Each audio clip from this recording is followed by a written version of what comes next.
Olá pessoal, sejam bem-vindos a mais uma videoaula e o assunto de hoje é membrana plasmática. A membrana recobre as nossas células, protegendo-as e promovendo a permeabilidade seletiva, que é a capacidade de selecionar aquilo que entra e o que sai da célula. A membrana plasmática é extremamente delgada e para isso seria interessante nós conhecermos um pouquinho das unidades de medida das estruturas celulares. Então dê uma olhada na tela. Ó. 1 milímetro corresponde a 1000 micrômetros, que corresponde a 1 milhão de nanômetros, que equivale a 10 milhões de angstroms. A membrana plasmática possui apenas 75 angstroms de espessura. Essa imagem que vocês estão vendo é uma foto retirada a partir de um microscópio eletrônico, onde nós podemos ver duas linhas escuras e uma faixa clara representando a membrana plasmática. Mas existe um modelo teórico para que possamos estudá-la. É o modelo do mosaico fluido. Nesse modelo nós teríamos um mosaico de proteínas com livre movimentação em um fluido lipídico. Nós sabemos então que a membrana plasmática é lipoproteica.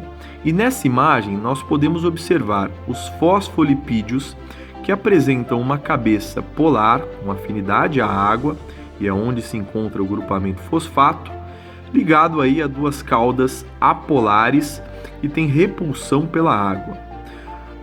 Além dos fosfolipídios, no caso das células animais, nós podemos encontrar também moléculas de colesterol constituindo a membrana plasmática. Além disso, dentre as diversas proteínas, nós temos as proteínas canal ou porinas, por onde diversas substâncias atravessam esse canal, podendo inclusive este canal, em determinadas ocasiões, se fechar, impedindo a passagem dessas substâncias. Mas além da proteína canal, nós temos também as permeases ou proteínas carreadoras, que basicamente carreiam o soluto de um lado para o outro da membrana. A membrana plasmática é responsável pelo transporte de substâncias da região extracelular para intracelular e vice-versa. Dentre os tipos de transporte que a membrana realiza, nós temos o transporte passivo, que é a favor do gradiente de concentração, sem gasto energético, onde o soluto passa do meio mais concentrado para o meio menos concentrado, e temos o transporte ativo, que é contra o gradiente de concentração, demandando energia para isso, onde o soluto passa do meio menos concentrado para o meio mais concentrado, gerando uma diferença nas concentrações intra- e extracelulares. A osmose é o primeiro tipo de transporte passivo, em que nós temos a difusão da água. Nesse caso, a água passa diretamente pela bicamada lipídica do meio menos concentrado para o meio mais concentrado, com o objetivo de igualar as concentrações, de deixar os meios isotônicos. Nós temos aí três situações. No primeiro caso, uma solução isotônica, onde a concentração do meio equivale à concentração da célula. Tá? A entrada de água é proporcional à saída de água da célula, então eu não tenho alteração de volume celular. Na segunda situação, nós temos uma solução hipertônica, que é mais concentrada do que a célula, e nesse caso a água tende a sair da célula com o objetivo de igualar as concentrações. Com isso, a célula perde volume e murcha. E na terceira situação, nós temos uma solução hipotônica, que é pouco concentrada em relação à concentração da célula. E nessa ocasião, a água entra na célula, promovendo um aumento do seu volume. Em casos mais extremos, essa célula pode entrar em processo de lise, ela pode estourar. Lembrando que isso não acontece com a célula vegetal, já que esta é protegida pela parede celular. A difusão simples também é um tipo de transporte passivo, onde nós temos a passagem do soluto de um meio para o outro. E nesse caso, o soluto passa diretamente pela bicamada lipídica, sem gasto energético, do meio mais concentrado para o meio menos concentrado. Nós temos a passagem de moléculas de baixo peso molecular, com até 20 átomos, ou moléculas altamente lipofílicas, que atravessam facilmente a membrana e se dissolvem na matriz lipídica. Os gases como, por exemplo, o oxigênio, o nitrogênio e o dióxido de carbono, inclusive também as vitaminas lipossolúveis, passam de um lado para o outro através desse tipo de transporte. A difusão facilitada acontece graças à ação de uma proteína que facilita o transporte do soluto. Nesse caso, nós já temos moléculas maiores que precisam de uma proteína canal ou de uma porina para atravessar a membrana de um lado para o outro. No primeiro caso, nós temos a passagem aí de moléculas a partir de uma porina e no segundo caso, a passagem de moléculas a partir de uma proteína carreadora ou permease. Transporte de carboidratos, aminoácidos, vitaminas e alguns íons como o sódio, o potássio e o cálcio ocorre graças a esse tipo de difusão, a difusão facilitada. A proteína canal atrai partículas para serem transportadas do meio intracelular para o extracelular ou vice-versa, quando essas partículas têm polaridade diferente das paredes do seu canal. A velocidade de difusão é controlada e limitada pela disponibilidade de permeases e não pela concentração do soluto, ou seja, se todas as enzimas membranares estiverem com seus sítios ocupados, em atividade máxima de transporte, nenhuma influência terá a concentração do soluto com relação à velocidade de difusão da substância para o interior ou exterior da célula. No caso do transporte ativo, nós temos gasto energético e ele acontece contra o gradiente de concentração.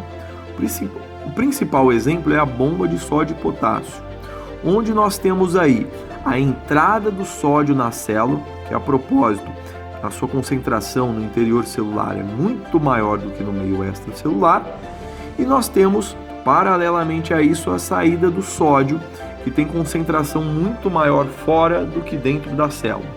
Nessa ocasião, nós temos dois meios com diferenças significativas de concentrações de substâncias.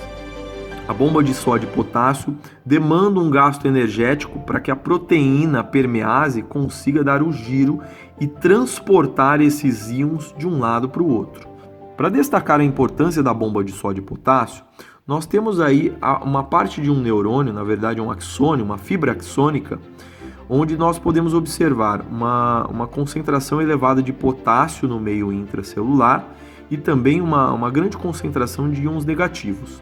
Já no meio extracelular, a gente tem uma elevada concentração de sódio, que inclusive é maior do que a concentração de íons negativos. Essa diferença de potencial iônico acontece graças à bomba de sódio e potássio. E quando o organismo recebe um estímulo externo, as proteínas canais, as porinas, perdem a capacidade de se manterem fechadas, então ocorre a abertura dos canais. E aí a célula se torna mais permeável. Contudo, eu tenho então a saída do potássio e a entrada do sódio de maneira cadenciada, como se fosse um dominó, efeito dominó. Isso é nada mais, nada menos do que um impulso nervoso acontecendo. Depois, quando as porinas vão se fechando, a bomba de sódio e potássio começa a entrar em atividade novamente e o sódio vai sendo jogado para fora da célula, da mesma forma que o potássio vai adentrando o meio intracelular. Com isso, esse neurônio está preparado para novamente receber um estímulo e gerar um novo impulso nervoso. Nessa imagem aí, nós temos todos os tipos de transporte que nós mencionamos anteriormente. Então, primeiro aí nós temos a osmose, que passa do meio menos concentrado para o mais concentrado na tentativa de igualar as concentrações, sem gasto de energia. Depois nós temos a difusão simples, que é a passagem do soluto diretamente pela bicamada lipídica, sem gasto energético, do meio mais para o meio menos concentrado.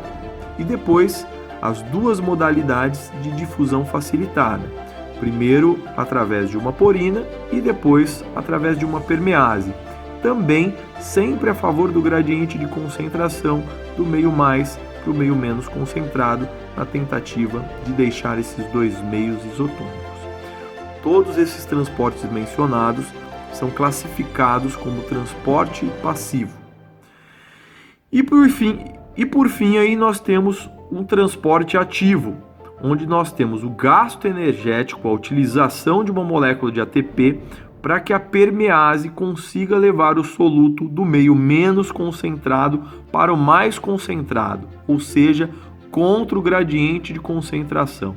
Para isso tem que ter gasto energético.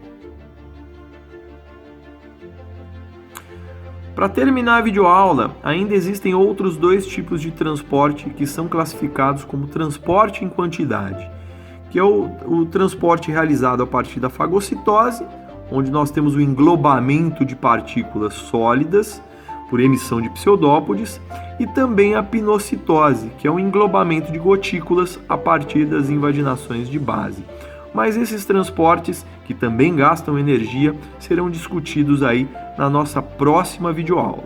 Espero que vocês tenham gostado da aula, agradeço a atenção de todos e tchau!